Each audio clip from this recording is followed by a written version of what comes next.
What's up guys, how you guys doing, and welcome to my first ever Kandi tutorial. And in this one I'm pretty much going to teach you guys how to make Knadi Skeleton Gloves or Fingerlets. So let's go ahead and get started and talk about what you guys need in order to go ahead and do this little project. So the first main thing that you're going to need is going to be stretchy elastic cord. Pretty much you could get it in bundles like this, Creology, you could also get them at Michael's, you could also get the smaller ones as well.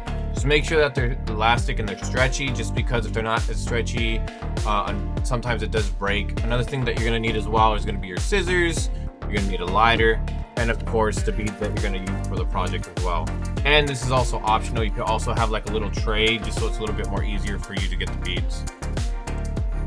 So pretty much the first step is just to make a bracelet and do not cut off the excess string. And so my wrist is a 32, but for this one I'm going to make it a 36 just because I want to have a little bit more of a gap, a little bit more space for me to work with. Also, if you guys are in wrist size of beads like a 31 or 35, just round it up to the next number, make it even, so like 31 to 32 or 35 to 36. Just make sure it's on that even number so it's a little bit more easier for you to work with it. And pretty much once we're here, we're going to go ahead and do our traditional over under over under. So you're going to go over one bead with a new bead connected to it and then under the other one. So pretty much it's going to look a little bit something like this once it's all complete and done. And this is pretty much what it's going to look like. It's going to look like a lot of H's on it.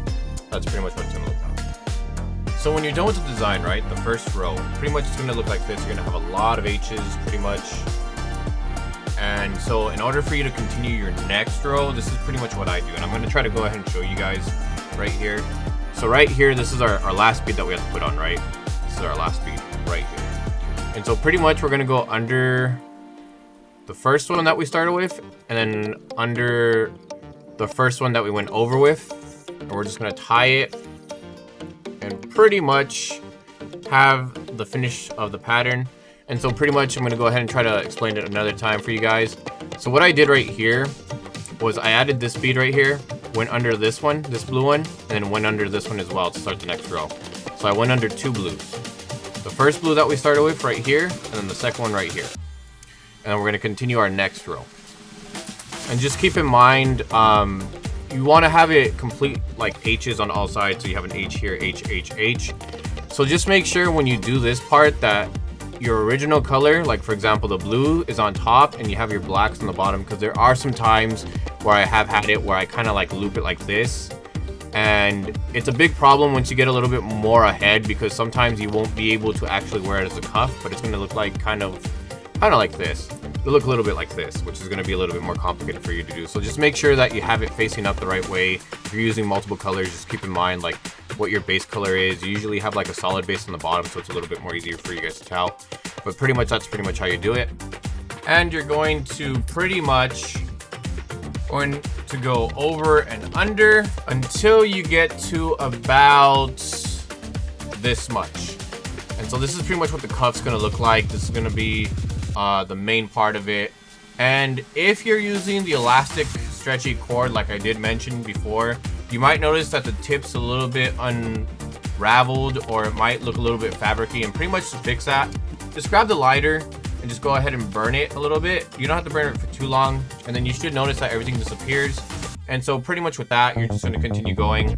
And before you continue, you're going to go ahead and do a 2 knot real quick. So you're going to knot it twice.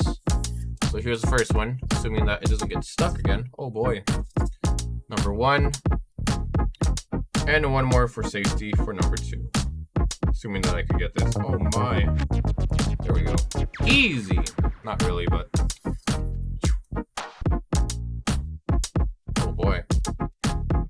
So once you knot it twice, you're going to go ahead and go under the first bead and under the second one. So pretty much you're going to go under the one that's on the bottom, under the one that's on the top, and that's where you're going to start your first little finger part of it, which is going to be this part.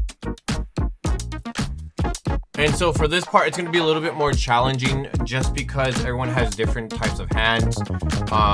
So I'm going to just go ahead and say this. Pretty much my finger size in beads is going to be 11, 12, 13, 12, and then this one's going to be 10. And so pretty much if you have a large hand, that's pretty much going to be your numbers. If you have a medium or small, I'd suggest potentially subtracting 1 or 2 if you're medium, and if you're a small hand, I'd suggest probably subtracting anywhere from 2 to 4. So from this part, you're going to go ahead and add your beads, and I'm going to go ahead and start with my thumb. So we're going to need 10 for that one, so let's go ahead and add some. And so this one's going to be 10 right here. You can go ahead and add some extra as well if you want. For this one, I'm going to add maybe 1 more, just to go ahead and have a little bit extra leeway, a little extra space. So right now I have 11 for my thumb. And you're going to pretty much have to continue the colors for your rings that you're going to have on your fingers.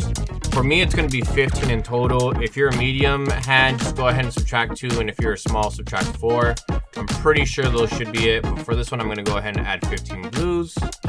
And so once you're done, you're pretty much going to have your finger, which is going to be the black beads I'm using, and then your ring, which is going to be pretty much the blue beads right here.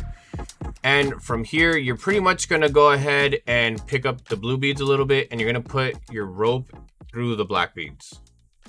And so pretty much, again, because I know you guys aren't using the same colors, you're going to go through the first color that you use, and the second color is going to pretty much loop in. So it's going to look a little something like this, and then you're going to be left with this down here. For this right here, I don't know if you guys could see that, you're pretty much going to go under the same bead, but you're going to loop it.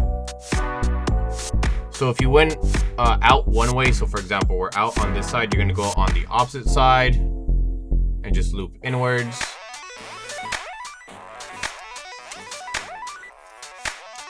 And you're just going to pull the string. And now that's pulled, it's pretty much going to look like this. It's going to be a little bit more harder for me to actually show you guys. So pretty much you're going to have the string kind of like outside on the sides. And when you pull it, it's going to look a little bit something like that. Keep in mind too, you don't want to have too much loose string in the middle. You just want to have just enough so it doesn't break. Don't make it too tight and don't make it too loose. If it's too loose, it could get stuck on something and then it could rip easy. Once you're done there, you're going to go under the bead next to it, and then you're going to go under the bead next to it as well, but the one on top. So the one on the bottom you're going to go under, and the one on top you're going to go under as well. And you're going to continue that process and pretty much add each one of the fingers. So for this one I put 11. The next one I could put, it's going to be 12, but I'm going to go ahead and put 13 instead. And I'm going to go ahead and add the 15 beads for the ring. And I'm pretty much going to continue this all the way around. Exact same pattern, so just go under the first color beads that you're using, and you're going to make sure that the second colors are pretty much going to look like that. And then you're just going to go ahead and pull, try to get rid of a lot of that excess.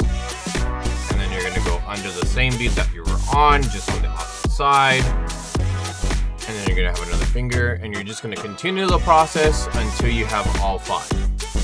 And so once you finish the last one, pretty much all you're going to do is just go over under one more time. And then you're pretty much done at that point. There is another optional thing that you guys can do if you want. Pretty much right here, you could knot it up and you're pretty much done with it. Or you can go ahead and add something that I call safety string. And so pretty much safety string is just going to be extra string that you're going to have on the design. So since I'm already done with the design, instead of me knotting it, I'm going to go over under a couple more times, just so then I have a little bit more of a gap. So in case if the knot does break, at least there will be some extra string there and I won't have to like pick up all the beads. And that's completely optional to you guys. I'd recommend it. I do it with all my designs. I do it with my Kandi t-shirts that I have in the background as well. And pretty much every creation that I've done so far, minus like your regular bracelets, I put safety string on. I think the bracelets are the only ones that I don't exactly put safety string on, just because the bracelets are pretty like standard, pretty easy. So if they break, you could pretty much make it pretty quickly. It's just kind of unfortunate whenever you do like a big project and then it just breaks and then you're like, oh my God, I don't have enough string. So yeah, safety string is definitely optional. You don't have to do it.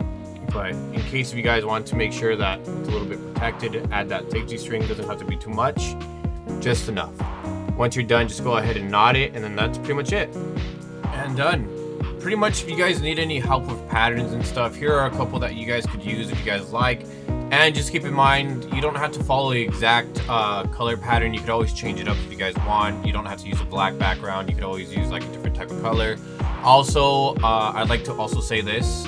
This is for my wrist size, so yours might differ just a little bit. So just make sure to kind of make sure what your wrist size is and kind of coordinate with this. If you're going to use this, just make sure that it's enough to fit your wrist, and if not, then pretty much you can make your own design or try to copy this design if you guys like, and then just kind of like maybe eliminate a couple of them or add more if you need to.